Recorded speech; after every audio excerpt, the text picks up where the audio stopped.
Bueno, ahí empezamos a grabar, ¿sí? Somos poca gente, así que la idea de la clase de hoy es que sea la que mejor se prepara en tema de visibilidad, pizarrón, esas cosas, grabaciones. Esperemos que nada nos falle. Ahí estamos. Y bueno, y gracias a la gente que sí viene. Se va a portar bien. Bien. ¿Cómo? No escuché. Ah, punto extra, no. Pero cuando deje de grabar, hablamos. Porque no se pueden entrar. Bien. Bueno, la clase de hoy vamos a ver, es la segunda clase, lo que se llama algoritmos randomizados 2. Empezaron a ver eso con Martín, la vez pasada, el jueves. Ahora nos queda, para quienes están cursando presencial, en vez de tener clase el jueves, la vamos a tener viernes virtual. Sí, porque bueno, tenemos que venir a la facultad a corregir exámenes en el momento de algoritmos. Así que lo pasamos para el viernes.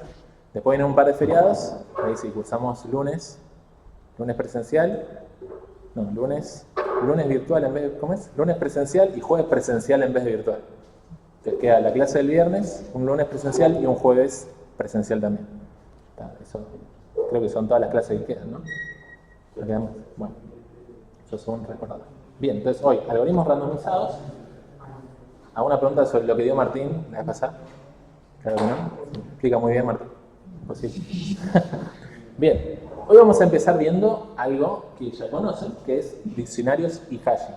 ¿Sí? Entonces tenemos, ¿qué es un diccionario y qué es el hashing? Nosotros vamos a ver rápidamente, vamos a decir, para un gran universo de U elementos, ¿qué es lo que nos ayuda, nos permite hacer un diccionario? Un diccionario nos permite, bueno, crear el diccionario, guardar un elemento, borrar un elemento, buscar un elemento, preguntar si pertenece a un elemento, y todas estas operaciones lo más rápido posible, ¿sí? Típicamente guardar, borrar, buscar, pertenece son operaciones que decimos que son O de 1, ¿sí? Son muy rápidas y son cosas que aprovechamos, por ejemplo, para construir sets o diccionarios en TPS, en exámenes, en la vida, que son cosas útiles, ¿sí? Esto, conocimiento de algoritmos 2. Y esto es algo que siempre se pudo hacer, cosa que siempre se pudo hacer para un universo de n elementos con un arreglo de n posiciones. Buena pregunta. ¿Qué pasa si yo quiero guardar esta información, pero sé que todas las claves son del 0 al 100? ¿Qué hay? ¿Cómo? Un arreglo que va del 0 al 100. ¿Qué pasa si yo sé que todas las claves van del 1000 al 1100? Un arreglo del 0 al 100 y de la clave que viene le resto 1000, entonces mapeo de forma directa, ¿no? Entonces es lo que decía acá. Esto es algo que siempre se puede hacer con un universo de n elementos. Si el universo tiene n elementos y son fácilmente mapeables a un arreglo, es algo que podemos hacer. Ahora, el postulado de un diccionario es el universo U es muy grande y nunca puede ser almacenado en un arreglo. Entonces, no tenemos forma de decir, bueno, metemos todo el universo en un arreglo, ni en el diccionario, sino en el diccionario van a existir n elementos, pero un universo muy grande, y no sabemos cuáles elementos van a llegar, en principio. Bien, entonces, los diccionarios resuelven este problema mediante una función que transforma el elemento U a un valor numérico, que es la posición en un arreglo, que es la función de hashing. ¿Qué es lo malo de la función de hashing? O sea, ¿qué es lo malo de esta técnica? Que de todo esto es genial, digamos. Agarrás una clave, le preguntás a la función de hashing dónde tiene que ir y la guardas en un arreglo. Usás prácticamente la menor cantidad de memoria que puedas necesitar. ¿Cuál? El problema son las colisiones, tal cual. La función de hashing, yo le puedo preguntar algo, o sea, le puedo pedir para una clave y después pedirle para otra clave y se me repiten y hay una colisión. ¿Sí?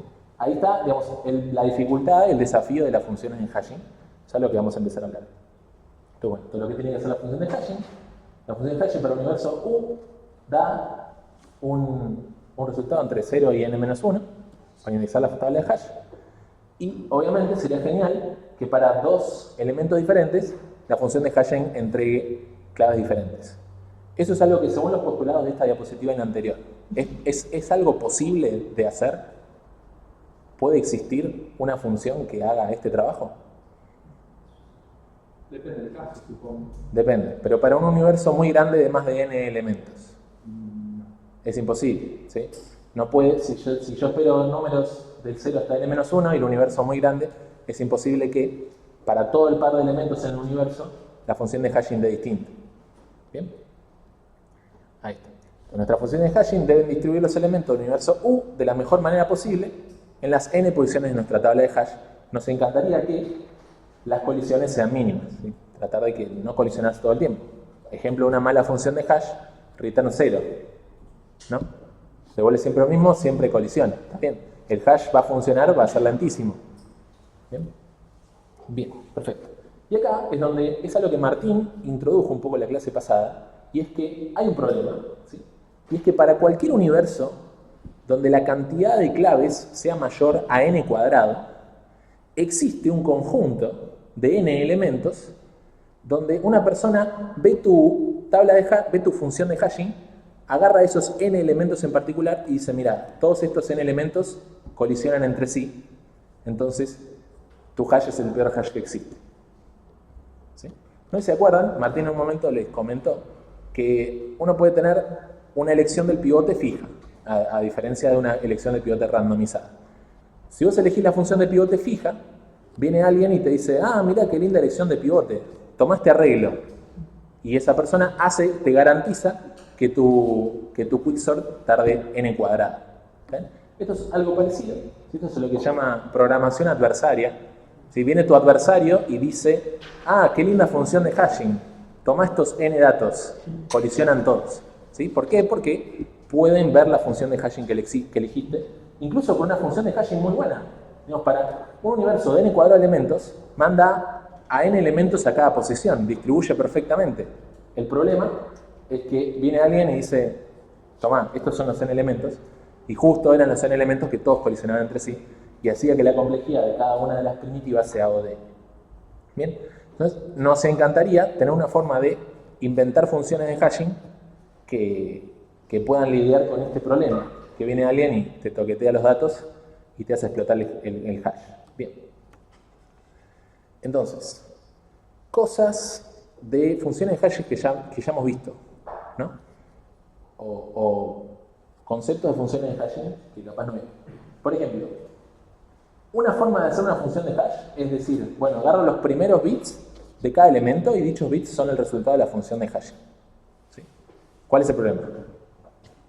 Hay un montón de números que comparten los bits. Claro, ¿cómo que se repiten cosas? Digamos, si tu dominio del problema son los pesos de las bolsas de naranjas que van a la verdulería, todas pesan más o menos parecido y los primeros bits se parecen mucho. ¿Sí? Es posible que por el dominio del problema, los bits que vos estés tomando, los primeros bits, se repitan con frecuencia y hagan que tu función de hash devuelva frecuentemente lo mismo. ¿Sí? Eso no. Depende de la cantidad de bits, ¿no? Depende de la cantidad de primeros bits, pero la cantidad de primeros bits siempre va a estar siempre va a hacer referencia a, ¿cómo se dice? Al tamaño de la tabla. Si vos tenés un universo representable por n bits, el tamaño de la tabla tiene alguna cantidad de bits, vas a tomar la cantidad de bits dependiendo del tamaño de la tabla para poder cómo hacerlo. Bueno, ahora lo comentamos. ¿Sí? ¿Qué pasa si tomamos siempre el módulo de n? ¿Sí? Pasa lo mismo, especialmente para potencias 2. Si el número es una potencia 2, literalmente estás tomando n bits del principio y del final. No está bueno, justamente porque el dominio del problema puede estar representando en esos bits una característica compartida que hace que muchos elementos, después al pasar de la supuesta función de hash, todos caigan en colisión. Bien. En general, cualquier selección fija de bits, del principio, del final, del medio, un par del principio, un par del medio, un par del final, siempre va a terminar generando que pueda estar atado la condición del hash a algo que tiene una representación real en el dominio del problema. Por lo tanto, no podemos hacer una función de hash que simplemente tome una cantidad de bits de algún lado y esa sea el resultado del hashing, porque nos va a generar una mala distribución. Y tomar siempre módulo P para algún número primo podría estar generando lo mismo. O sea, no necesariamente funciona en toda aplicación, podría generar el mismo problema, y especialmente va a generar problemas para primos cercanos a potencias de 2. Los primos que sean cercanos a potencia de 2, la división esa va a ser muy parecido, el módulo ese va a terminar siendo muy parecido a tomar los últimos n bits. Esas son todas cosas que no deberíamos hacer. Por otro lado, hay cosas que sí hacemos, como por ejemplo usar funciones que han sido probadas y funcionan de manera empírica. Seguramente quienes hayan implementado un hash en algo 2 usaron funciones de este estilo, donde de repente hace 7 shifts a izquierda, 8 shifts a derecha, 23 para acá, 703 para allá, como que hay números mágicos ahí, y funcionan porque han funcionado. Ese fui yo. Sí. Funcionan porque han funcionado a nivel empírico, pero a nosotros hoy nos gustaría, a nivel práctico, encontrar qué manera se hacen buenas funciones de hash. Mira. Aprovecho. Silenciado, Lince.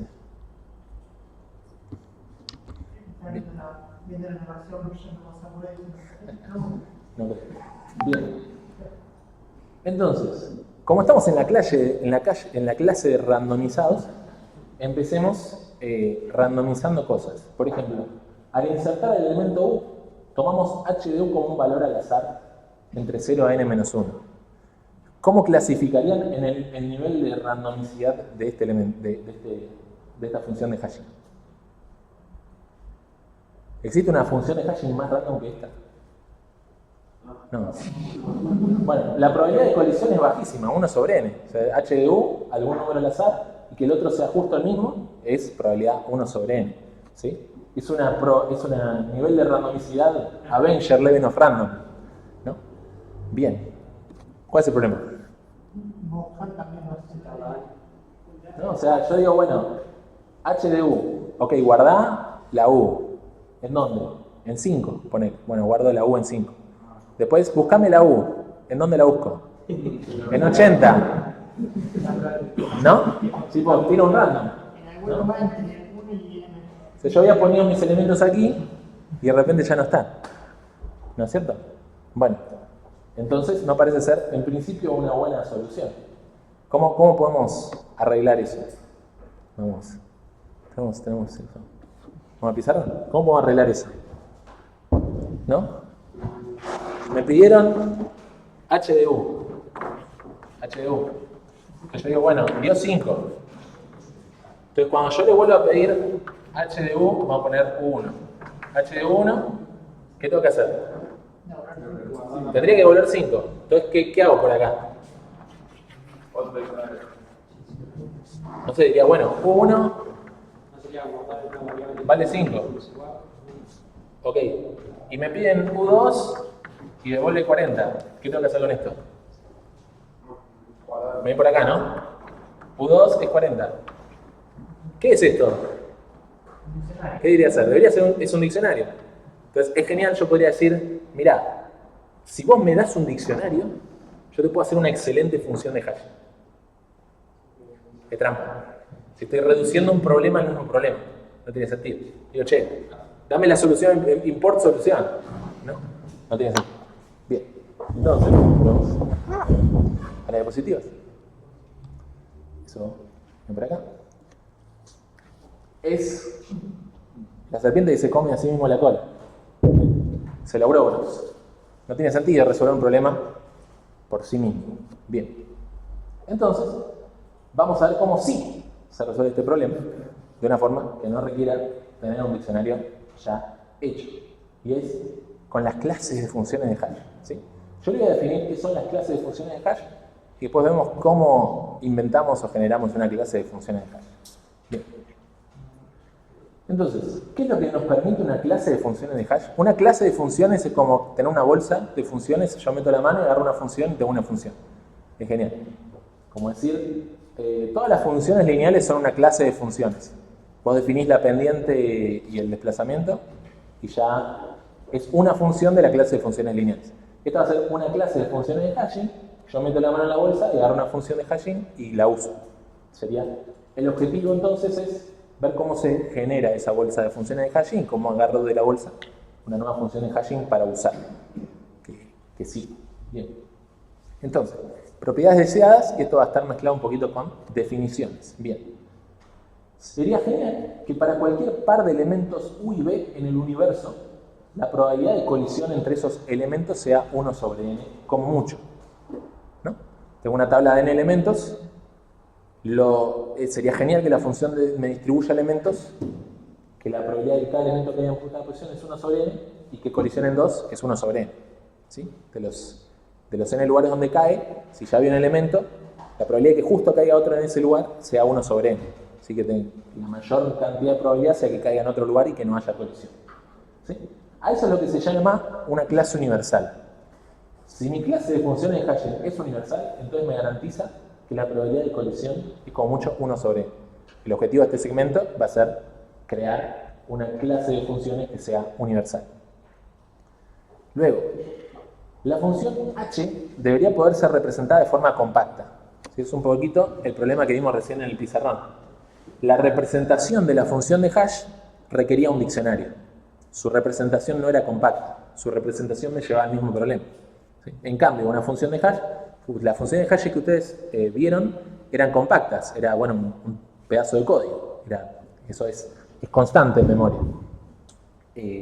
La idea es que de forma compacta y eficiente nosotros podamos representar esa función de hashing y de paso calcular el valor de h de u, ¿sí? De forma eficiente, que no requiera resolver el problema de la mochila, por ejemplo, para saber cuánto vale la función de hashing de u.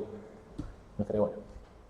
Bien, en el ejemplo anterior no cumplimos, bueno, la segunda prioridad.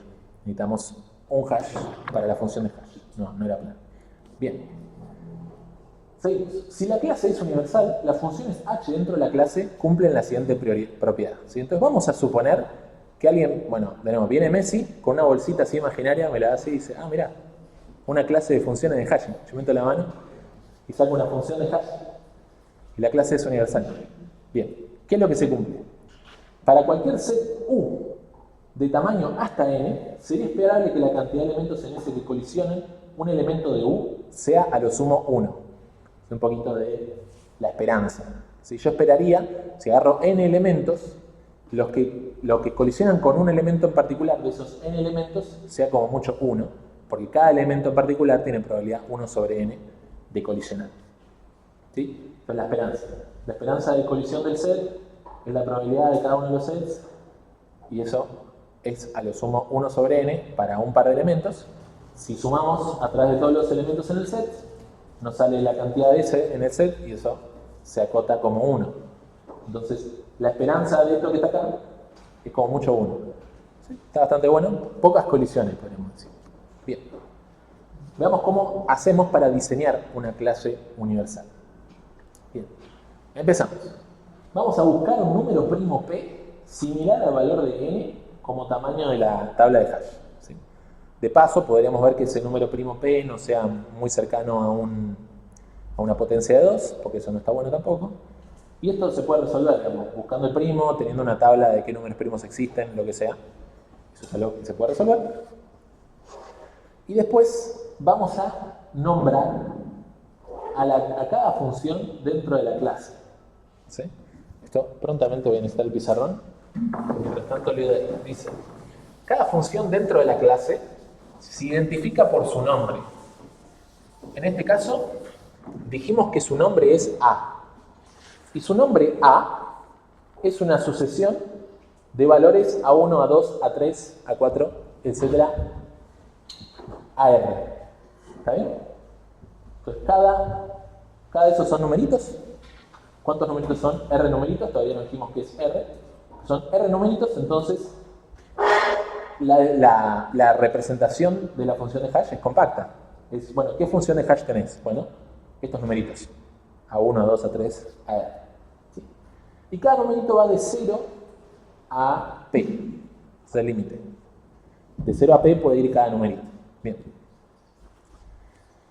Vamos a definir R. Para un universo de n elementos, ¿sí? El universo n grande, n mayúscula, es la cantidad de elementos, son un montón de elementos. Podemos decir que R es aproximadamente el logaritmo de n dividido el logaritmo de n chiquita, que es la cantidad de elementos que tenemos, tomando un conjunto de bits en cada uno. Bien, ¿qué significa esto? Porque puede llegar a confundir. Bien. Entonces, nosotros tenemos nuestro universo que puede tener n elementos. ¿Sí? N elementos. ¿Cómo se hace para representar un elemento que esté en este universo? Una computadora. Sí, con bits. Con bits, ¿no? Son bits, ¿no? 0, 1, 1, 0, 1, 0, 2, 2. 1, 0, 1, 0, 1, 1, 1, 1. No sé. 0. Bien. ¿Cuántos bits necesito? Aproximadamente el logaritmo de n. Sí, de acuerdo. Logaritmo de n grande. ¿Sí? ¿Qué es lo que dice nuestra representación? Nos va a decir, agarrá, no sé, de a cachitos, ¿qué tan representables? Ah, mira, me quedó justo y todo. Bien.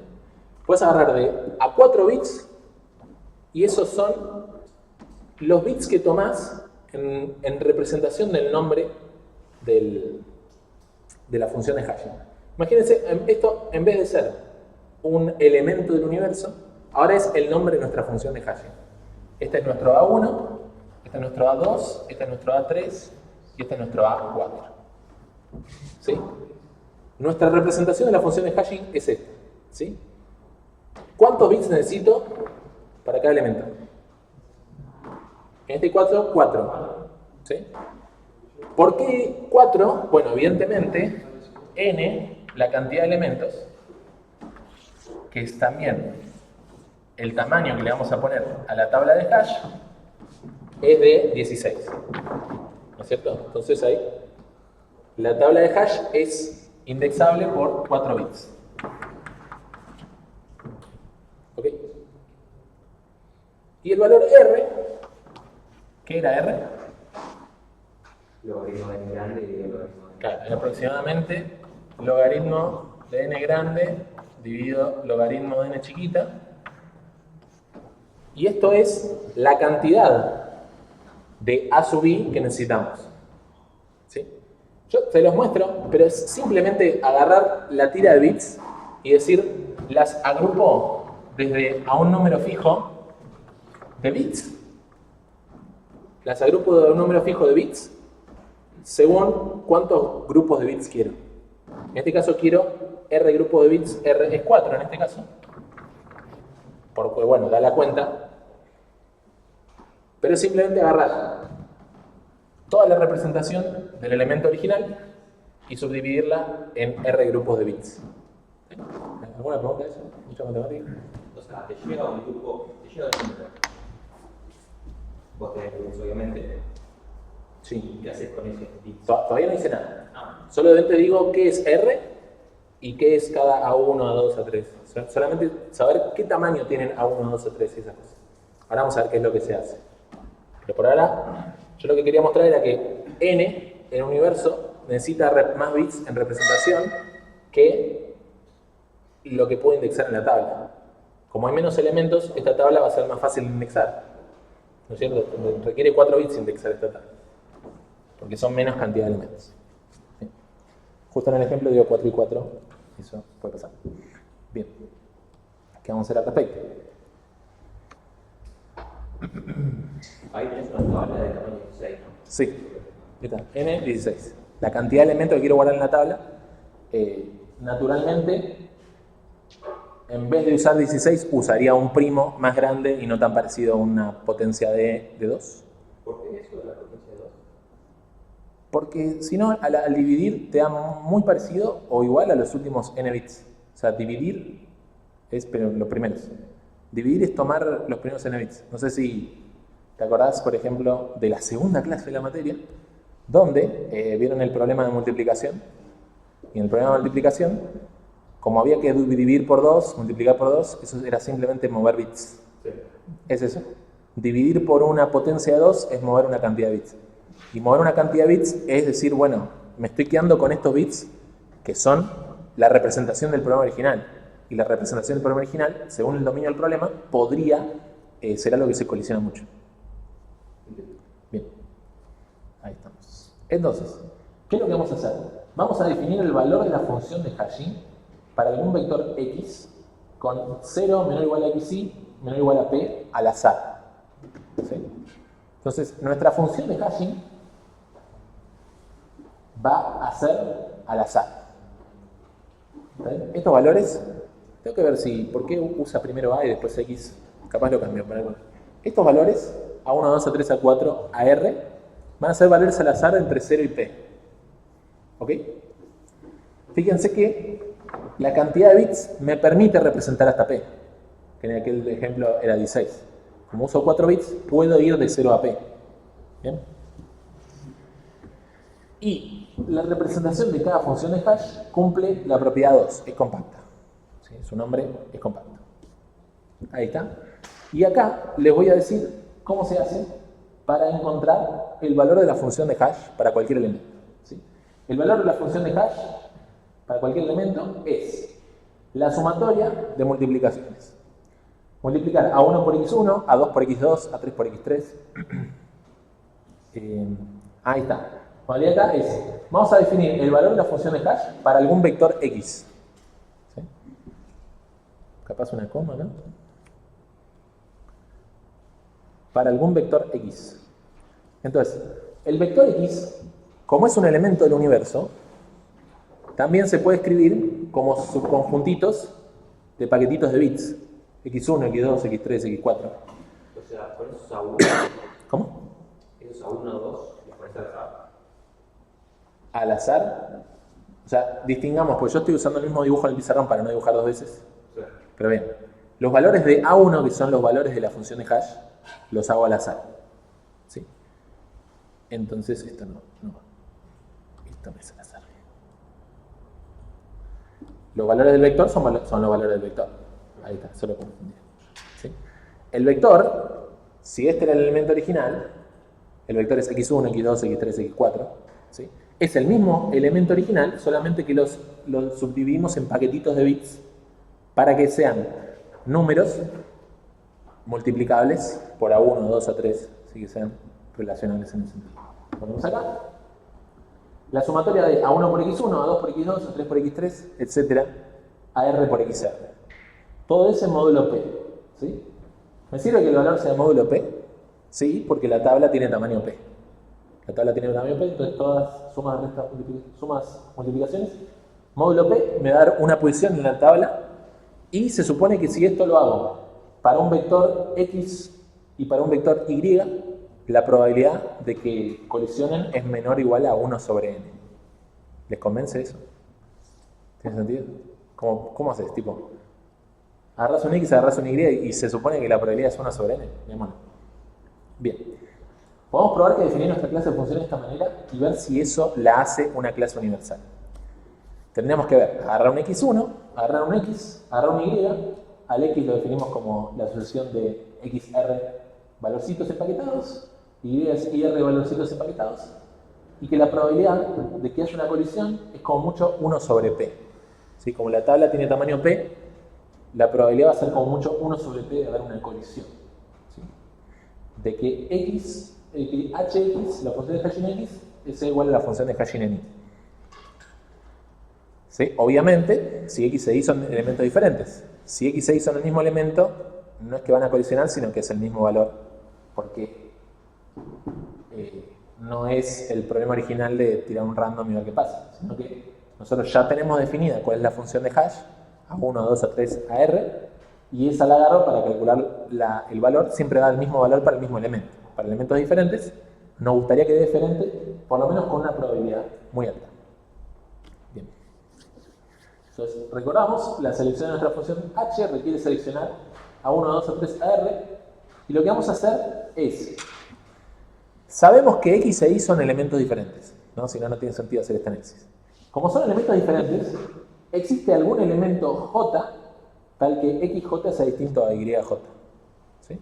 Entonces, no, tenemos un vector de elemento, tenemos un elemento que es representable con un vector y otro elemento que es representable por otro vector.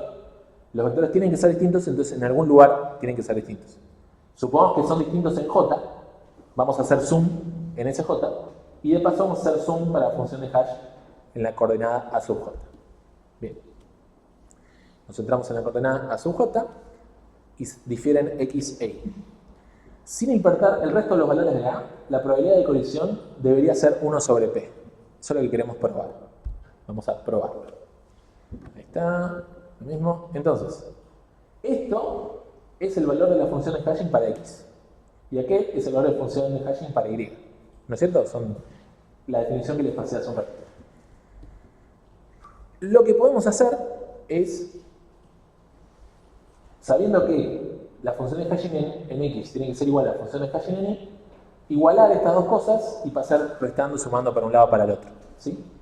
En la sumatoria voy a dejar todos los elementos que no sean J, ¿sí?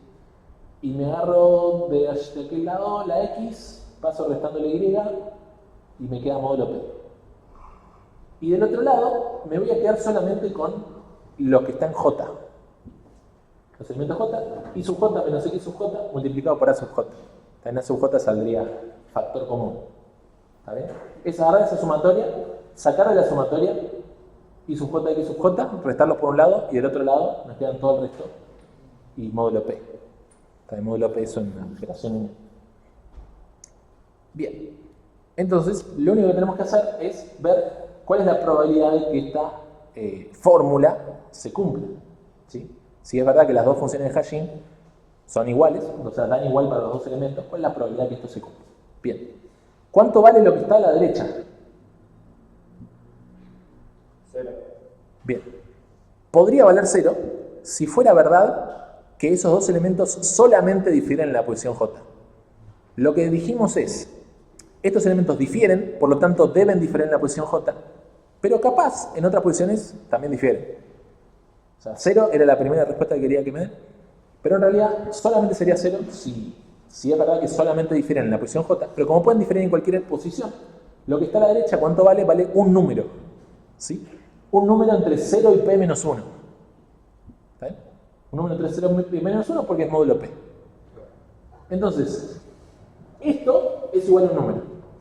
La pregunta sería, ¿cómo hacemos para que esto sea igual a un número? A sub J multiplicado por algo que sea igual a ese número. ¿Sí? Esa sería como la gran pregunta. Del lado derecho da algún número, bueno, un número módulo P.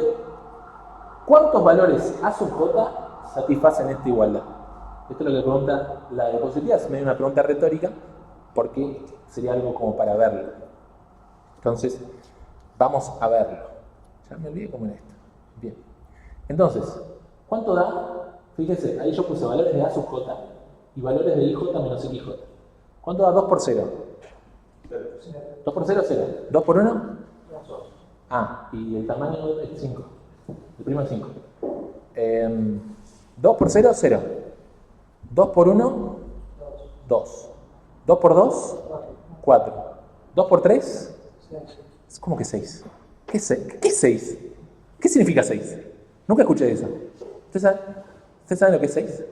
0. 2 por 3? 2 por 3 a 0, tal cual. ¿Y 2 por 4? 8. ¿Qué es 8? ¿Cómo que 8? No tiene sentido. 2 0 juntos. 2 por 4, ¿qué es 8? ¿2 ceros juntos? ¿Acostados o parados? 2.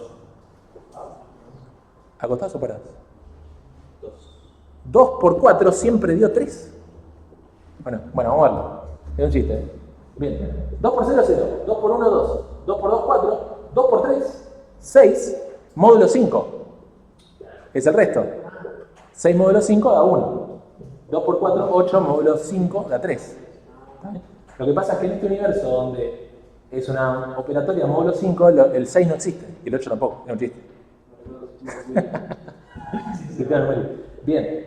Entonces, ¿qué es lo interesante de estas multiplicaciones? Por ejemplo, yo dejé fijo I sub J menos X sub J.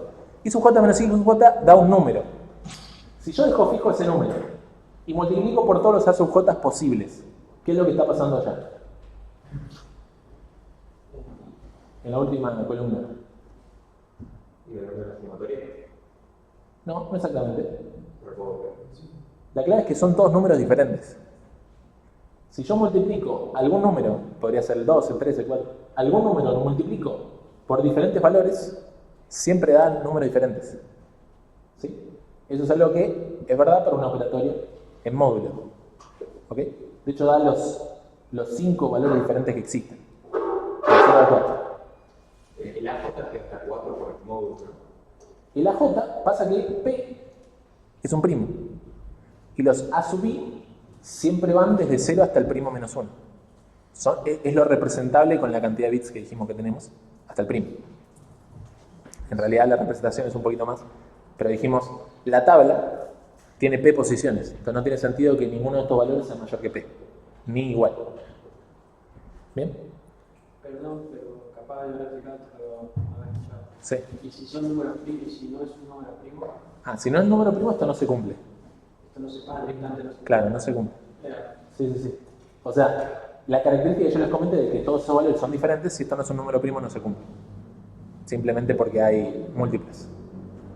Bien. Bueno, vamos a practicar. Epa. Y si la diferencia estuviera justo en A sub 0, entonces funcionaría, ¿no? Es lo mismo. Porque el A sub 0 es un elemento que se va a relacionar con X0 y Y0. No pasa nada. Bien. Tengo un 2. Voy a multiplicar 2 por algún número y tiene que dar 3. ¿Cuál es ese número? ¿cómo puedo volver a repetir? Tengo el 2, ¿no es cierto? Sí. XJ menos XIJ menos X sub J. Son dos elementos, los restos pudieron haber dado 2. La pregunta es, ¿cuál es el A sub J que los hace colisionar? Necesitaríamos un A sub J que haga que dé lo mismo el X sub J menos X sub J igual a lo que dio del otro lado de la ecuación, que justo es 3. Vamos a hacer acá. Por ejemplo, esto lo que estoy diciendo es esto. Tenemos A sub J por I sub J menos X sub J igual a algún número. Yo digo, ¿cuál es el número? Y digo cuánto vale esto. ¿Y cuál tiene que ser justo el A sub J para que esto sea verdad? Bien. Entonces, esto vale 2. Hay que multiplicarlo por algo para que dé 3.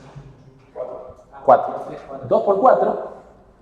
2 por 4 da 8, módulo 5 da 3. Perfecto. 3. 3 por algo tiene que dar 4.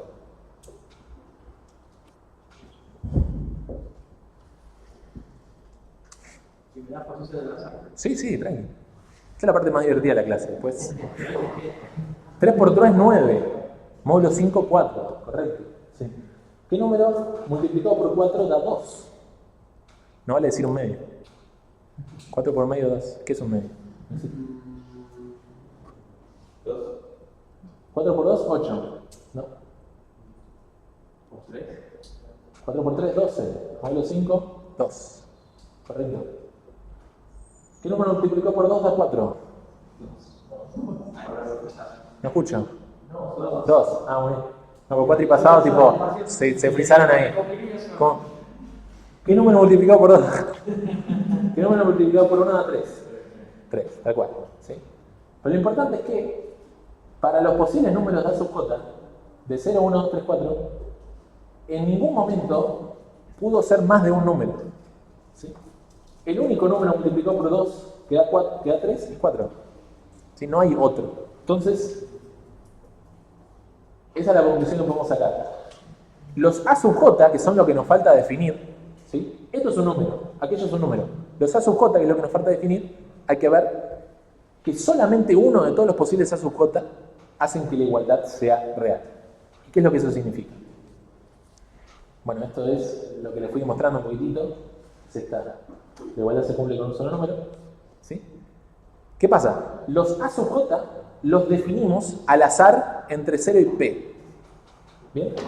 Entonces, ¿cuál es la probabilidad de que el valor A sub J sea justo el que hace que sea igual a la igualdad? De todos los valores de P, solamente uno hace que la igualdad sea igual. Entonces, eso tiene una probabilidad 1 sobre P. ¿Vale?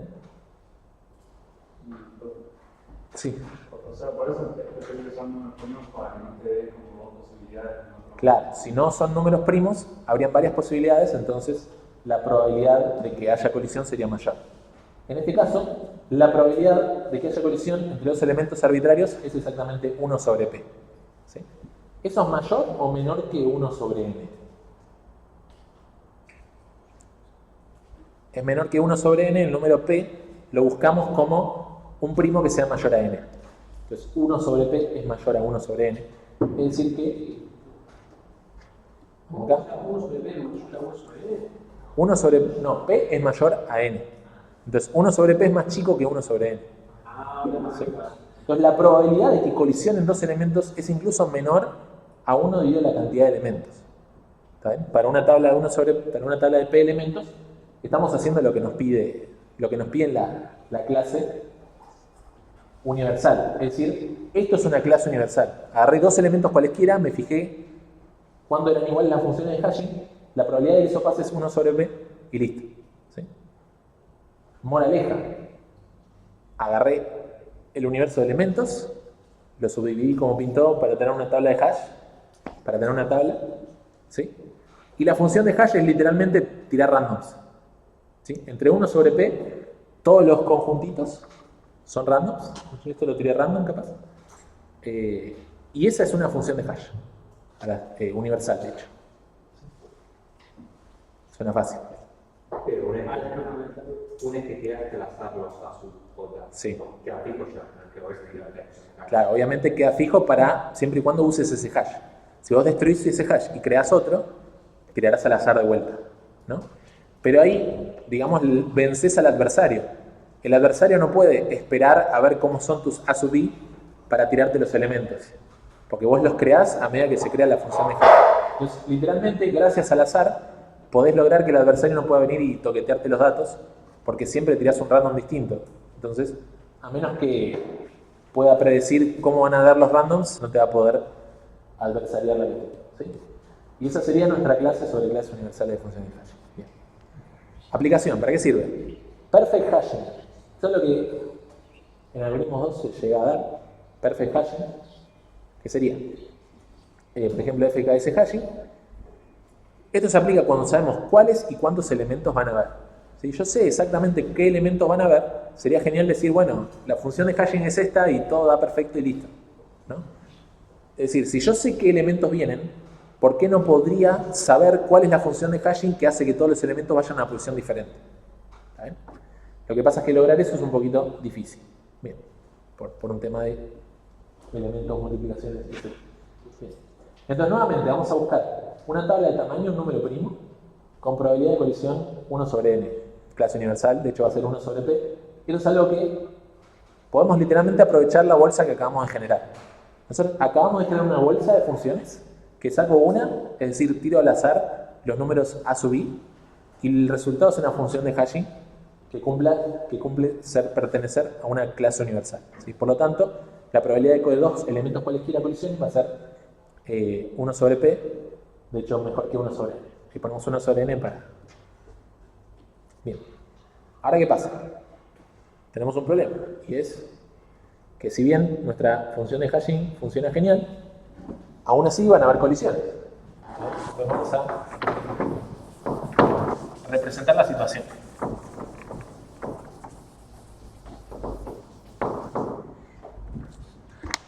Yo conozco los elementos y sé cuáles son. Son E1, E2, E3, E4, E5, E6. ¿Sí? Podrían haber.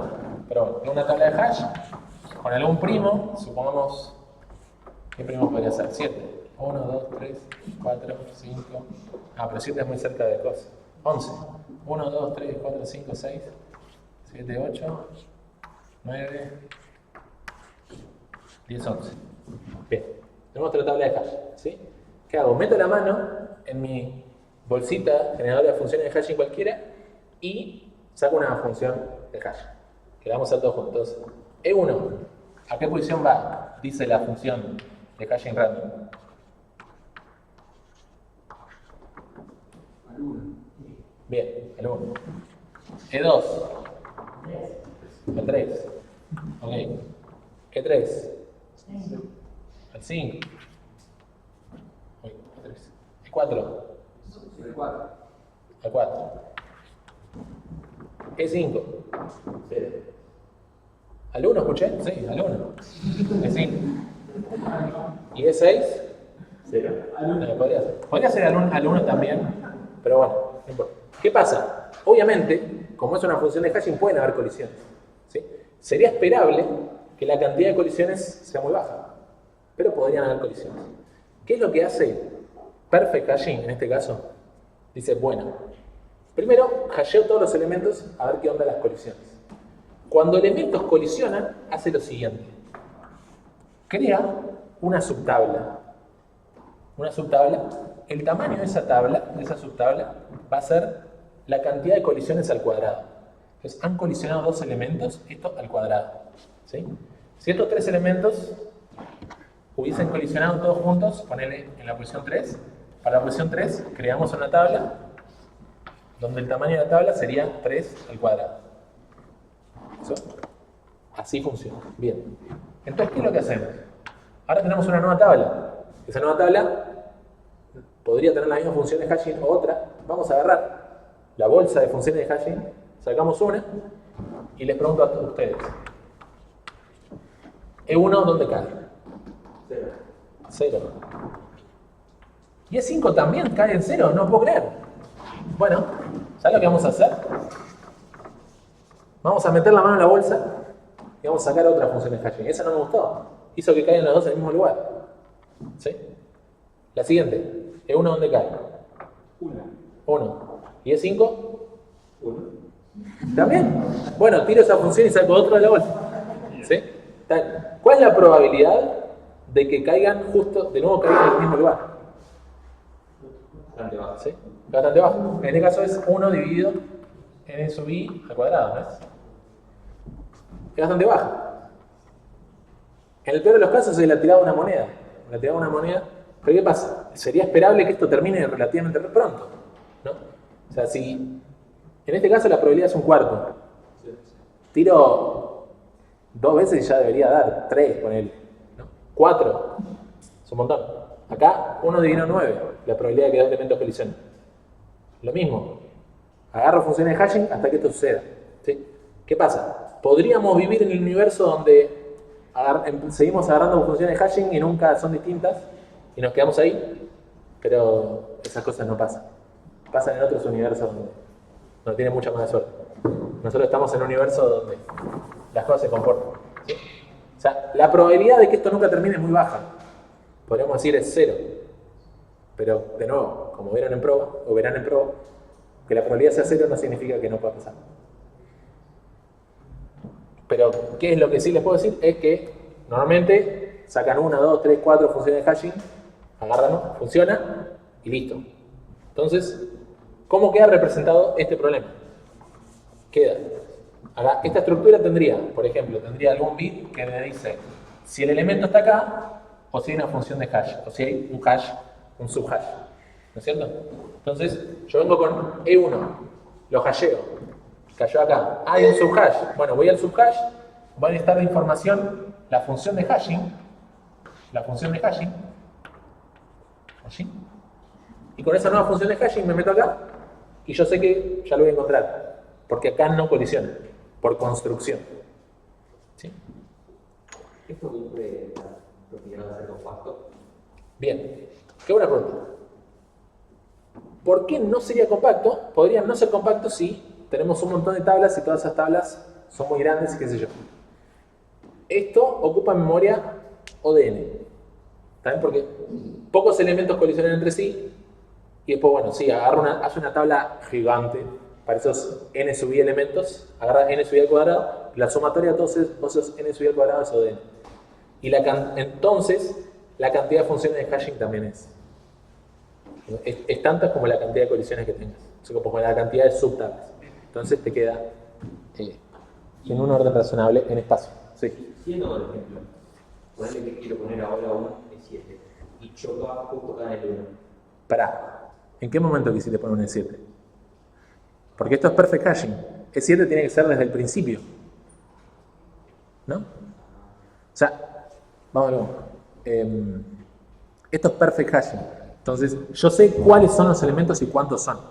No significa que todos estén en la tabla desde el principio, pero sí sé cuáles son. O sea, si vos me decís que del principio veo un E7, bueno, ponemos E7 del principio y hacemos. Pero si vos me decís, che, llegó un nuevo elemento y ni siquiera es un E, es un J, no sé, es un J42, como, ¿qué es eso? No existe. Ahí te estarías dando cuenta que tu aplicación no es compatible con perfect hashing. Perfect hashing es saber los elementos. Si sabíamos que había una E7 del principio, bueno, había una E7 del principio, desarrollamos. Es lo mismo que pasaba acá. E12, 3 y 4 capaz caían juntos todos en la posición 3, bueno, hacíamos una subtabla, tamaño, ¿sí? Es una condición bastante fuerte, tipo saber qué elemento vas a guardar. Sí. Pero yo lo que quería saber más que nada era en qué situación vos una que ya creaste, la segunda tabla, ¿en qué situación crearías? Con la tercera tabla, Nunca va a haber una tercera tabla. no. Sí, si estos tres elementos colisionan, venís acá. Por eso la tabla es bastante grande, n cuadrado. Entonces, 3 al cuadrado y sacás de la bolsa hasta que una función de hashing sea copada y no te colisione esos en una segunda tabla. Bien, en espacio esto es aproximadamente 2 por n, y eso es orden de n. ¿Sí? Y la cantidad esperada de colisiones nos dice que es acotada por un medio. Entonces, técnicamente, si es como tirar una moneda. Literalmente, tratar de buscar una función de hashing que sea ocupada, que tirar una moneda. Si ustedes alguna vez en la vida se pusieron, digamos, juegan un juego y digo, che, hoy no voy a comer hasta que esta moneda salga cruz, y tiran, ¿no? Bueno, esa decisión es muy mala, porque en algún universo nunca dio cruz y se mueren de hambre. Pero ese universo no va a ser esto. Bien. Ahí. Eso fue la parte de hashing. Menos una hora, perfecto. Bien. Ahora vamos a ver lo que sería miscelánea de randomizados, porque lo tenemos. Y con suerte nos vamos temprano. ¿Sí? ¿Por qué no se llega a ganar el casino? No. No. Para eso le preguntan a Messi, tipo, ¿cómo sabe para decir cuál es el color de la ruleta y todo eso? Esos problemas NP. Bien. Entonces, NP completo. Tenemos Las Vegas, que no es la ciudad, pero sí lo que sucede es que las metodologías de randomización les ponen de nombre con ciudades que suelen tener muchos casinos. Entonces empezamos con Las Vegas. La metodología de Las Vegas es una forma de crear algoritmos randomizados y tienen la característica copada, es que siempre dan la respuesta correcta. ¿Sí? Siempre dan la respuesta correcta los algoritmos Las Vegas. Bien. Pero el tiempo en encontrar la solución puede variar aleatoriamente. Ejemplo, ahora que saben qué es Las Vegas, tengo un algoritmo Las Vegas. El Bogosort. Bogosort es uno, otro. No tan mala onda, no tan malo. Quicksort, ¿sí? Quicksort, selección, ¿sí? Selección completo aleatorio, Quicksort completo aleatorio y Bogosort son todos algoritmos que cuando terminan te dicen acá está la solución correcta. ¿Sí? Pero pueden variar aleatoriamente. Digamos, Bogosort, su complejidad varía aleatoriamente, incluso puede no terminar. Pero cuando termine, si que termine, los valores van a estar ordenados. Bien. Quicksort, su complejidad puede variar, incluso hasta O de n cuadrado, ¿sí? Típicamente entre O de n log n y O de n cuadrado.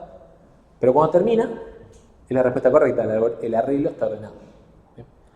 Eso es lo que caracteriza a Las Vegas y también caracteriza a lo que acabamos de ver de FKS hashing.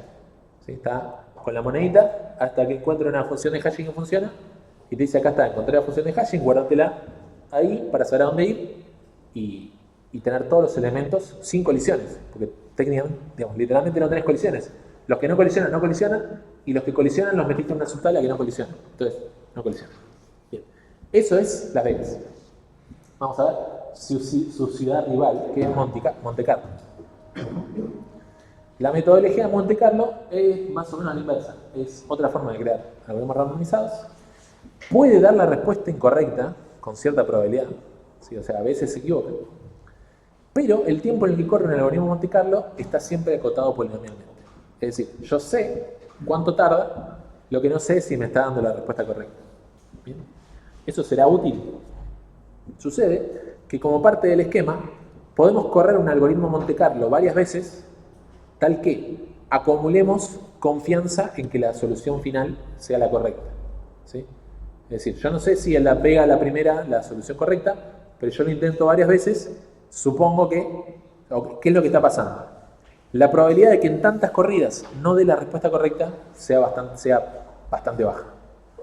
Ese sería el esquema Monte Carlo. Ejemplo, el algoritmo de Carrier. ¿Sí? Que no vamos a ver exactamente cómo es el algoritmo de Carrier, pero sí vamos a ver qué es lo que hace. En la clase de flujos vimos el problema del corte mínimo. Si ustedes, eso es algo que de hecho se terminaba reduciendo, en la reducción de corte mínimo simplemente agarrar el flujo y hacer una cosita. ¿Qué quiero decir? Lo que pasa es que como condición ese grafo tenía que ser un grafo que representaba una red de flujo. ¿Bien? Y el algoritmo de Carrier funciona para cualquier grafo. Si encuentra el corte mínimo para cualquier grafo, algo significativamente más difícil de hacer, Ahí está el peso total mínimo que necesitamos para desconectar un cacho del grafo de otro cacho del grafo. Sí. ¿Está? Todo eso ya lo hablé. Eso también. Bien. ¿Qué es lo que hace el algoritmo Carger más o menos? Es hacer una especie de contracciones, o sea, como que agarra aristas y como que las contrae, las acopla, pero contrae aristas al azar. Agarra cualquier arista, empieza a hacer plup, plup, plup, ¿sí? Y la probabilidad de que una corrida del algoritmo Carger encuentre exactamente el corte mínimo es esta, ¿sí? 1 dividido n tomados de 2. ¿Sí? Creo que n era la cantidad de aristas. Puede ser la cantidad de aristas. Ahora hay que checar. ¿Sí? Lo que pasa es que el esquema del algoritmo de Carger dice, ok, capaz en una sola vez no la pegue, pero correrlo muchas veces, con suerte, la pegamos. ¿Sí? Esto es a la -1, ¿te acuerdas? 1 dividido esto, n tomado de 2. O sea, prácticamente son todas las permutaciones de vértices aristas. Ahora hay que ver qué onda. Entonces, el algoritmo de Carger dijo, mi algoritmo lo vamos a correr n tomados de 2 veces multiplicado por el logaritmo natural de n. ¿Sí? Porque pintó. ¿Sí? El algoritmo se corre muchas veces, es un algoritmo acotado polinomialmente, se corre muchas veces, por lo tanto, si siempre se queda con el mejor resultado, la probabilidad de que no se encuentre el corte mínimo es acotado por 1 sobre n. ¿Está bien? Si corremos el algoritmo esa cantidad de veces. Si se corre más veces, habrá una cota menor. Eso es un poco las características del Monte Carlo. Sí.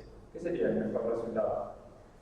Bueno, estamos buscando un corte mínimo. Entonces sería el corte que hace que sea mínimo ese valor. O sea, el corte mínimo es la suma de las aristas que tuviste que cortar para separar el grafo. Entonces el mejor resultado sería, yo corro el algoritmo, me dice, che, el corte vale tanto. Yo le digo, señor algoritmo, ¿usted está seguro? No sé, tipo, la probabilidad de encontrar el corte mínimo en una sola chance es 1 dividido esto. Digo, bueno, lo corro varias veces, siempre me quedo con el mejor resultado. Entonces voy acumulando probabilidad de haber encontrado el mejor resultado en total, que sea el óptimo. Pero podría no serlo. Podría no serlo con una probabilidad de 1 sobre n. Pero el mejor resultado sería... El numerito. ¿Cómo está que uno es mejor que otro? Como son numeritos, es tipo comparar numeritos. Entonces, mayor, menor, que... Sí, sí. ¿Cuál sería? No, es que el resultado de un corte mínimo tenés las aristas que hay que cortar y cuánto vale. Entonces sería comparar cuánto vale uno, cuánto vale otro. Es eso. ¿Sí? Pero no te queda lo mismo de n. ¿Cómo? O sea, porque vos estás repitiendo, o sea, Lo hago tantas veces como dice ahí. N tomado de 2 multiplicado por el logaritmo de n. Si se hace esa cantidad de veces, entonces los matemáticos me vinieron y me dijeron que esto vale con probabilidad acotada 1 sobre n. No le vas a discutir a los matemáticos porque no están presentes en la sala, no sería justo. Bien. No, es eso. Me voy a poner a demostrar. ¿Cómo? Vamos a creerle un rato. Un poquito. Cuando nos conviene. Bien. Eso fue Las Vegas y Monte Carlo. ¿Sí? Vamos a pasar. ¿Conocen las ciudades heurísticas? No, no existe. No sé, capaz sí, muy pequeño. Bien. Las heurísticas son métodos para aproximarse más rápidamente a una solución. Si capaz si él incursó un modelo, de hecho, a los algoritmos gris les llaman heurísticas. Comparten cosas, pero no son exactamente. Las heurísticas se usan en casos de algoritmos de búsqueda u optimización. Es decir, yo quiero buscar el mínimo o el máximo, quiero optimizar algo, estoy buscando y no sé por dónde buscar.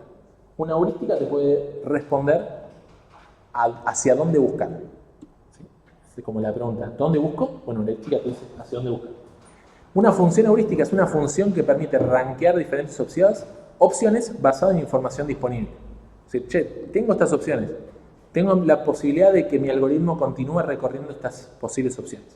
¿Cuál es la mejor? La función heurística es decir, bueno, me parece que es por acá. No puede estar segura la función heurística de esto, pero por lo menos nos da algún indicio de por dónde puede ser. ¿Okay? Los algoritmos gris pueden verse como heurísticas que tratan de aproximar la solución óptima de un problema. ¿Sí? Un algoritmo gris podría verse como, che, mi heurística me hace pensar que la solución es por este camino, entonces iterativamente doy pasitos en la dirección de la heurística. ¿Sí? En el ejemplo, el programa de la mochila, nuestra heurística era guardar primero los elementos con mejor función valor sobre peso. ¿Sí? Si acumula mucho valor con poco peso, la heurística nos decía, bueno, te conviene guardar ese elemento y ahora vemos cuál guardamos después. Okay. Algoritmos que usan heurísticas. Ponemos algoritmo A estrella. ¿Sí? El algoritmo A estrella es una extensión al algoritmo de Dijkstra. ¿Sí? Dijkstra es un algoritmo para encontrar el camino mínimo. A estrella es una extensión de Dijkstra.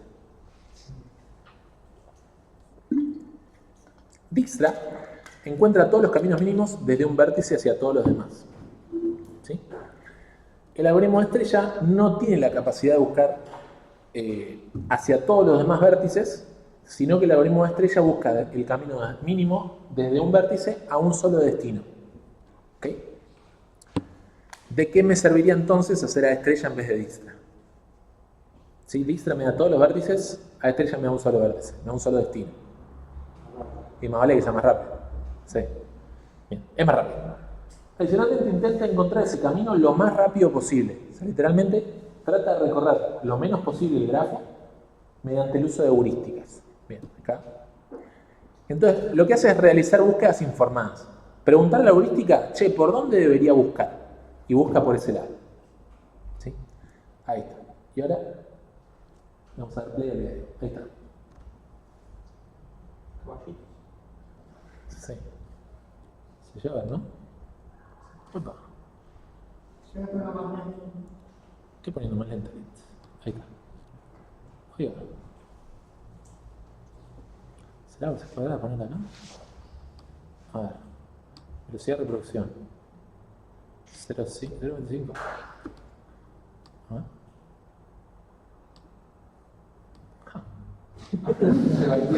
Se volvió.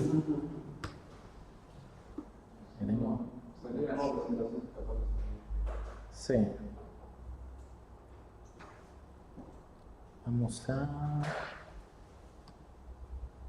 ¿Puedo reproducirla desde acá? No.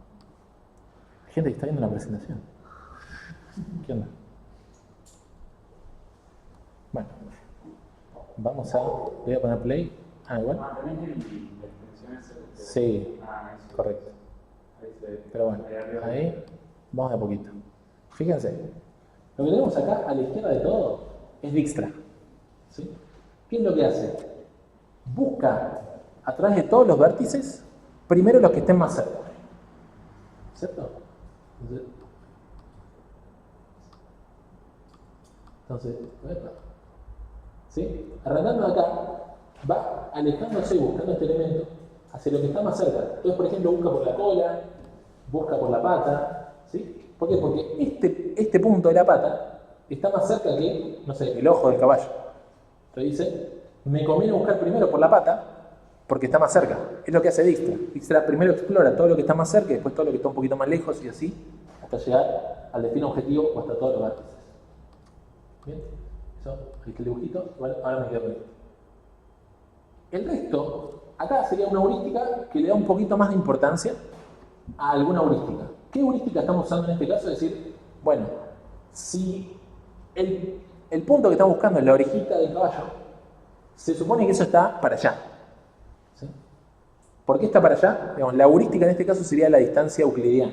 Es decir, che, me parece que la distancia que falta para llegar tiene que estar más o menos representada como este vector, ¿sí? El vector de distancia desde un punto hasta otro punto, ¿sí? La forma más directa posible de ir. ¿Qué pasa? Desde acá hasta allá no existe ese camino, ¿sí? Por ejemplo, desde acá no existe ese camino, pasa por un cacho de caballo que no existe, pero por eso es una heurística, ¿sí? Más o menos me dice cuánto me falta para llegar a un lugar. Y el dibujo que está abajo es la representación de cuánta importancia le damos a la heurística con respecto a las distancias que Dijkstra calcula. Acá es full importancia Dijkstra, acá la heurística le empieza a dar un poco de importancia y se fijan allá al costado, le da muchísima importancia a la heurística. Por lo tanto, solamente explora lo que está más o menos en la dirección en la que tiene que ir. No se expande hacia los costados porque opina la heurística que esa es la dirección en la que hay que ir. ¿Sí? ¿Pero cómo sacar la heurística? La heurística en este caso es, como son puntos en un plano, es literalmente la distancia de un punto a otro punto. Es una cuenta. Bien. Ahí estamos. Igual que, o sea, igualmente por no seguirlo, la última llegó más rápido. Llegó más rápido. Sí. Puede ser. O sea, no llega al 100%. No sé, habría que pausar justo. Habría que pausar justo en ese punto y además, mirá, todo indica que le pusieron más rápido a la tercera que el cuarto cuadro. El cuarto cuadro llega más rápido, evidentemente. Solo que como que le pusieron más rápido el GIF. Bien. Entonces, el algoritmo de estrella, empezado por el vértice de origen, evalúa las posibilidades, pero lo que va a hacer es sumar la distancia al vértice en el que estamos, ¿sí? Fíjense, Dijkstra compara la distancia del origen hasta el vértice. A estrella, a esa distancia le suma la heurística. Entonces siempre va a analizar el próximo vértice que minimice la distancia del origen hasta ese vértice más la distancia estimada desde ese vértice hasta el objetivo. ¿Ok? Aparece eso. PDN más HDN. ¿Ok? HDN podría ser distinto que la distancia que nos queda hasta el elemento. Pero no importa, dice, bueno, exploro por ahí y si por ahí no llego, llegaré por otro lado. ¿Bien? Otra pregunta sería, ¿será que la estrella siempre encuentra el mejor camino? Bueno, vamos a ver. La función heurística del destino debería ser 0. Si yo le pregunto a la heurística qué tan lejos estoy del destino, nos debería decir 0. ¿No? Entonces, si estamos siguiendo el algoritmo de Dijkstra, al desencolar el heap, encuentra el camino. Dice, che, llegué al destino, ya está, llegué. Y acá está lo que estaba comentando. Si la heurística es admisible, el camino encontrado es el óptimo. ¿Okay? ¿Qué significa que la heurística sea admisible? Está en la siguiente diapositiva. En la siguiente diapositiva hay un dibujito. ¿Bien? ¿Qué pasa? Este le está dando también bastante importancia a la heurística. Entonces dice, che, hay que ir para allá. Pero en un momento se topa con una pared.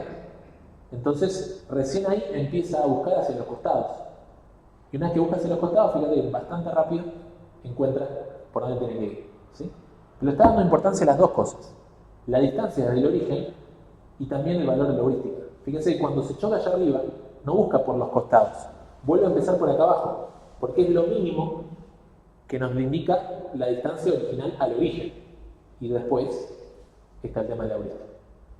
Igual sigue siendo mejor que Dijkstra, ¿no? Es mejor que Dijkstra porque no tiene que encontrar todos los vértices. Imagínate que todo el cuadro esté lleno de vértices, o capaz esto es zoom de un mapa mucho más grande. Entonces, el algoritmo de estrella realmente termina bastante antes que Dijkstra. De hecho, por ejemplo, correr Dijkstra sobre Google Maps sería impracticable, pues empieza a ir para todos lados. Obviamente Google Maps hace lo más sofisticado, no necesariamente hace solamente estrella, pero es una buena metodología. Por ejemplo, si en algún videojuego ustedes están jugando el videojuego y el enemigo se acerca por el camino más cercano hacia ustedes para atacarles, probablemente esté usando alguna modificación de A estrella. O sea, literalmente el enemigo dice, bueno, alguna heurística de dónde está el rival y camina por ese lado. Eso suele pasar. Bien, ahí está el dibujito. Bien, ¿qué significa que una heurística sea admisible? ¿Sí? Una heurística admisible es si nunca sobreestima el costo entre dos vértices. ¿Sí? Por ejemplo, el costo al destino, a partir de este vértice que estoy marcando acá con el puntero, no fue sobreestimado. La heurística dijo, bueno, si vos vas hasta allá con un camino recto, llegás. El costo no fue sobreestimado, en realidad fue subestimado. Fue subestimado por el hecho de que una pared existía. Pero como el costo no fue subestimado, esa heurística es admisible. Por lo tanto, A estrella daría el resultado óptimo en un dibujito como este, o en un dibujito como el de los caballos. ¿Sí? Porque son heurísticas admisibles. Bien. Siempre que A estrella haya completado un camino real hacia el destino, ese camino fue el mejor, debió ser mejor que un camino alternativo con una heurística optimista. O sea, como la heurística nunca sobreestima, en todo caso subestima, el mejor camino fue incluso mejor que cualquier otro camino con heurística optimista, entonces es el óptimo. ¿Sí? Nada, eso es la demostración. Por lo tanto, al desencolar el destino, el algoritmo se termina y sabe que es óptimo. ¿Okay? Porque, sí. Para no subestimar, tendría que saber cómo. ¿La heurística? A ver, la heurística, ¿qué pasa? Esto es distancia euclidiana. Es muy fácil no sobreestimar. Hay que ver en qué dominio, contexto. Yo digo, che, le preguntás más o menos cuánto falta para llegar. Si la heurística te miente y te dice por demás, no es admisible esa heurística, pues está sobreestimando, ¿no? Eso puede pasar, no sé, te cruzás a una persona por la calle y decís, persona random, vos vas a hacer mi heurística. ¿Cuánto tardo en el 152 para llegar a Retiro? ¿Cuánto tardo en el 33? Y te dice, bueno, tardás tanto. Y por hacerle caso a la heurística, me mando por un camino, pero si esa heurística me mintió y sobreestima los costos, puedo llegar más tarde si no me toman el otro colectivo.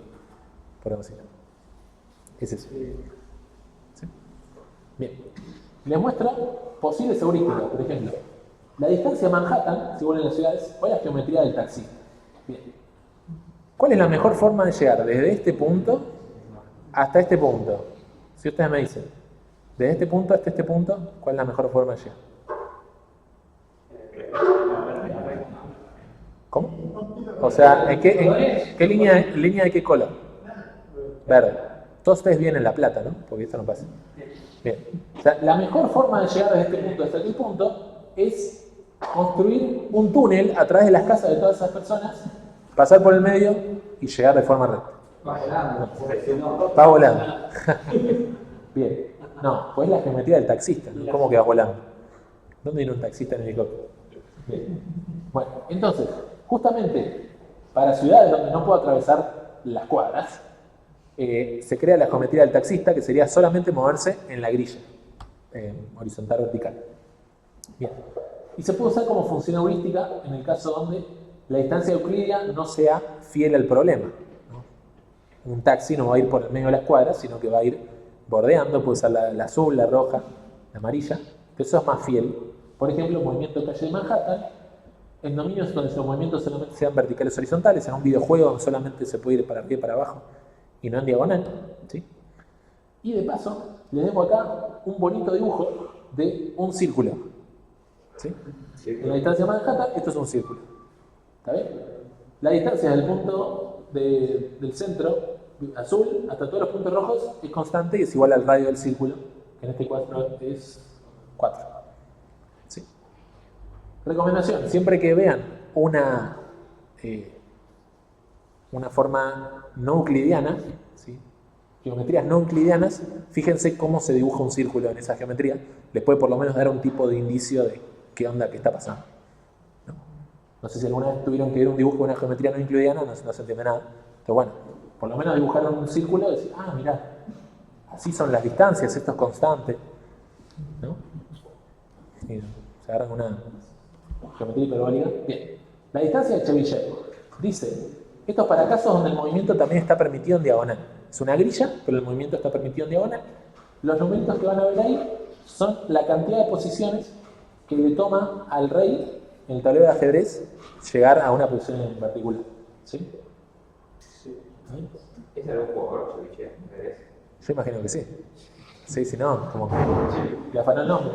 Yo creo que sí. ¿Sí? Y bueno, esto se puede hacer, por ejemplo, en finales de ajedrez, si el peón está pasado y ver si el ¿cómo es? Si el rey lo puede alcanzar o no. Habrán visto quienes vieron ajedrez la regla del cuadrado. Bueno. Bien. Hill-Kleiner es otra forma heurística, ¿sí? Es una forma heurística utilizada para la búsqueda de optimización local, ¿sí? Toma una posición inicial aleatoria y hace movimientos, se fija alrededor, qué es lo que genera el mejor avance, ¿no? Supongamos que arranca acá y dice, bueno, si me muevo para allá bajo, pero si me muevo para allá subo, entonces me conviene ir por acá. Y así siempre te fijas a los alrededores para dónde le conviene ir, hasta que eventualmente va a llegar al máximo local de esta función, que no necesariamente es el máximo global. ¿Ok? Si se fijan, esto es una representación 3D de una función. Si ustedes quieren el máximo de esta función, pueden pararse en algún punto y caminar en el sentido que maximiza la diferencia entre un punto y otro. ¿Sí? Viendo hacia los costados. Okay. ¿Conocen un algoritmo que haga esto? El algoritmo de gradient descent. ¿Sí? Literalmente hace esto. Se para en puntitos y busca un óptimo local en ese lugar. Esto es un óptimo local, no necesariamente un óptimo global. ¿Sí? En este dibujo podría ser que viniendo para acá, de repente hay todo un monte y ya hasta acá arriba y era un mejor óptimo, pero bueno, esto encontró óptimos locales. Bien, y ya casi estamos.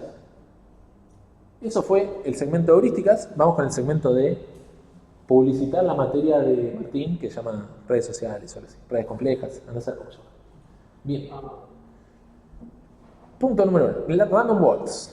¿Sí? Si fueran algoritmos, capaz hicieron un TP con random walks, pero bueno, ¿qué es? Random walks es un proceso aleatorio que describe un camino que consiste en dar pasos al azar. Ustedes tienen un grafo, y digo, bueno, camino al azar, camino, voy para otro vértice, otro vértice, otro vértice, siempre vértices que estén conectados, ¿sí? Al azar, entre cualquiera de los vecinos que hay. Siempre el vértice se analiza de forma aleatoria. Y por ejemplo, si tienen pesos, vos podés modelarlo con pesos. Si es más probable ir a un vértice, si es menos probable ir a otro vértice. Bien. Random walk no necesariamente es una buena manera de crear un espacio de búsqueda para un objetivo, ¿sí? Por ejemplo, yo quiero llegar de la mejor manera en una ciudad de Manhattan, no necesariamente caminar al azar va a ser la mejor manera. Capaz es una muy mala manera, te conviene hacer un BFS, DFS, para explorar el espacio posible de búsqueda. Pero un random walk sí puede tener algunas utilidades, ¿sí? Por ejemplo, ¿cómo es la red modelada por el grafo? Hoy en día pasa que los grafos pueden ser muy grandes, entonces tenemos que ver qué onda las herramientas que utilizamos para poder entender qué le pasa a los grafos. Y una herramienta, por ejemplo, es Random Walks, ¿sí? Por ejemplo, son una buena medida de similaridad entre vértices y un tipo de centralidad. Bien. Acá es donde empezamos a ver cosas raras. Por ejemplo, ¿alguien trabajó con embeddings alguna vez? ¿Con qué? Embeddings. Bien. Un embedding es una representación vectorial de algo. ¿Ok? Entonces, cuando nuestro algo es muy difícil de analizar, agarramos y decimos, bueno, metieron un vector y ahí puedes hacer sumas, multiplicaciones vectoriales, restas y esas cosas. Como esto es muy difícil de operar matemáticamente, pasalo a un dominio donde sí se puede operar matemáticamente y eso es un embedding, ¿sí? Es una representación de los elementos y sus características. ¿Bien? En este caso la pregunta sería, si yo tengo un grafo, ¿cómo es que, por ejemplo, cada vértice se va a convertir en un vector? Tipo, ¿qué hago en cada posición del vector? ¿Pongo con quién se relaciona? ¿Qué hago? No sé. Bueno, los random walks, por ejemplo, pueden venir a suplir esa necesidad. Si dos vértices son similares, entonces su embedding debería ser similar, ¿sí? Si el embedding es similar, debería ser similar el nodo en la red, ¿sí? Entonces, ¿qué es lo que vamos a hacer? Vamos a hacer que más o menos ¿cómo es? La multiplicación vectorial de esos dos embeddings sea más o menos igual a la probabilidad de que U y B ocurran en el mismo random walk, ¿sí? Por ejemplo, en este dibujo, ¿sí? U va a ser muy similar a este nodo que está acá. ¿Por qué? Porque cuando van caminando y pasan por U, también pasan por acá, y con cierta probabilidad pasan por acá y vienen para allá, ¿sí? Caminando al azar, el U aparece muy seguido con este. Entonces, el embedding resultante va a ser bastante similar. ¿Ven? Eso es lo que buscamos. Como la probabilidad de que este elemento y este elemento aparezcan en el mismo random walk es alta, la similaridad entre esos dos embeddings va a ser alta, ¿sí? Acá, escuchan. Entonces, estimamos esa probabilidad haciendo random walks, o sea, mandamos a caminar al azar un montón y acumulamos cuántas desaparecieron uno con otro elemento y luego construimos los embeddings con esas probabilidades estimadas. Acá habla del producto interno que es igual al coseno del ángulo, no les voy a aburrir, pero nada, así se crean embeddings de cosas, viendo qué tan similares son las cosas con otras cosas. Bien, ¿y por qué random walks? ¿Sí? Porque son muy simples de programar, son muy eficientes, no se necesita tener en cuenta todos los pares de nodos y son expresivas, ¿sí? Dan información de la similaridad a nivel local y con el vecindario, ¿sí? Vos decís, bueno, voy caminando y encuentro cosas al azar y dan buena información sobre esas cuestiones locales de similaridad. El potencial problema es que no son capaces de entender si dos elementos están cumpliendo el mismo rol, pero alejados en la red, ¿sí? Yo pongo el ejemplo de, vos tenés, yo qué sé, dos ciudades distintas, entonces va a haber una buena medida de similaridad, la gente que es de esta ciudad conoce gente de esta ciudad, la gente de otra ciudad conoce gente de otra ciudad, pero capaz, vamos a ponerlo así, el alcalde de esta ciudad tiene cierta topología de grafo, muy parecida al alcalde de esta otra ciudad, pero en el embedding van a ser muy distintos porque son distantes. Entonces, para identificar roles en un lugar y otro lugar, es que se usa la solución, la medida de centralidad. ¿Sí? ¿Qué tan central es un elemento en su sector del grafo? Nos puede dar una medida de qué rol está cumpliendo dentro de la red. Entonces, la centralidad es una medida de los vértices más importantes e influyentes, dependiendo de la red o hasta de la aplicación que se le quiere dar. ¿Hay una única forma de medir la centralidad? La respuesta es que no. Hay un montón de formas de medir centralidad. En algoritmos se ven algunas, por ejemplo, la centralidad de grado. ¿Sí? Ustedes pueden decir, si un vértice tiene el mismo grado que otro vértice, en especial si ese grado es muy grande, en relación al promedio, evidentemente ese vértice es muy central, ¿no? Una persona que conoce a 100 personas, tiene influencia sobre 100 personas, sea que esté en esta ciudad o en esta otra ciudad, se parecen bastante, van a tener similar centralidad. Bien. Hay centralidades de proximidad, hay centralidades basadas en caminos, y existe lo que se llama PageRank, que la mayoría debe conocer el PageRank. Es una forma de calcular centralidad, por ejemplo, en páginas web. ¿Sí? Bueno, randombox y centralidad. Podemos realizar una aproximación realizando muchos randombox y contando la cantidad de veces que un vértice en particular aparece en todos los caminos. ¿Sí? Si un vértice aparece mucho, evidentemente debe ser muy central. ¿Todo saliendo del mismo punto? No, los randombox de cualquier lado arrancan. Puede arrancar siempre al mismo punto si sería sesgado. Arrancan de cualquier lado y se mandan.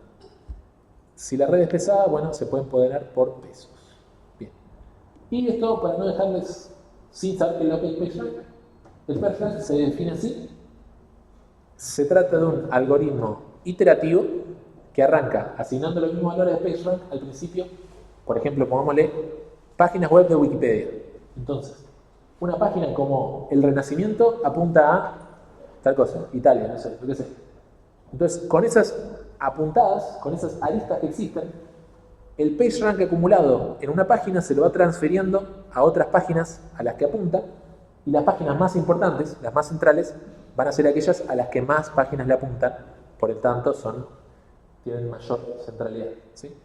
Si quieren la fórmula les digo, esto es, le voy a sumar los PageRank de todas las páginas que estén conectadas a esa, de J hacia I, ponderado por los pesos de los links, si es que quieren ponderar por pesos, y acá hay un dampening factor D que dice, bueno, ¿cuál sería la teoría? Una persona entra a Wikipedia y empieza a hacer clic, pasa de tierra, humanos, no sé, hace clics en cosas, y en un momento se aburre y dice, no, me voy para cualquier lado, aprieta el botón de Random Page en Wikipedia y se va para cualquier otro lado.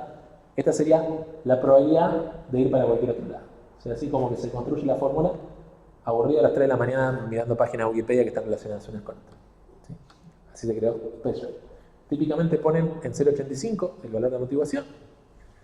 Y, bueno, eso ya lo comenté. Listo. PageRank personalizado. Empezamos desde uno o más vértices. ¿Sí? Vamos eligiendo al azar de los de interés. ¿Sí? El PageRank personalizado es para interesarnos de ciertas páginas, cuál es la influencia de esas páginas con otras. ¿Sí? Está personalizado porque dice, bueno, me interesa ver cómo estas páginas influencian el resto. ¿Sí? Entonces, empiezo haciendo randombox a partir de esas páginas en particular y veo hacia dónde me lleva el cálculo de PageRank y vamos transfiriendo valor de PageRank considerando el grado total o de salida si es dirigido, dividiendo la transferencia por cantidad de adyacentes o ponderando por pesos, como les guste. ¿Sí? Esto todo es fantástico. Entonces digo, bueno, quiero ver cómo la A afecta al resto de la red. Bueno, la A le transfiere a la C, la A le transfiere a la D va a pasar para F, voy caminando al azar y se va pasando esa cuestión de similaridad. Y más publicidad de la materia de Martín, que sería, ya que estamos viendo, veamos SimRank, ¿sí? Es un PageRank de similaridad. Pongámosle. Dos objetos son similares si se relacionan con objetos similares. Entonces, una forma sencilla de medir similitud entre objetos es aplicar n randombox de largo L desde el vértice de interés y ver quién tiene mayor transferencia de PageRank. ¿Sí? Es eso. Agarrar, empezar a un lugar, empezar a caminar. Como nos interesa ver cómo ese elemento afecta a los demás, arrancas por ese elemento y haces randombox. ¿Sí? Y pim, eso es todo.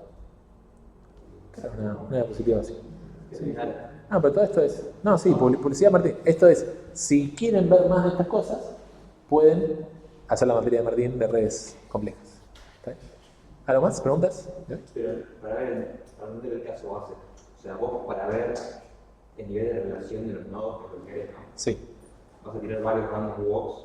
Sí, si vos decís, desde este vértice quiero ver cuánto se parece a otros vértices, arranco de ese vértice y tiro random walks con otros, y los que más se repitan van a ser más similares y los que menos se repitan van a ser menos similares. Pero si no se repitan, ¿qué?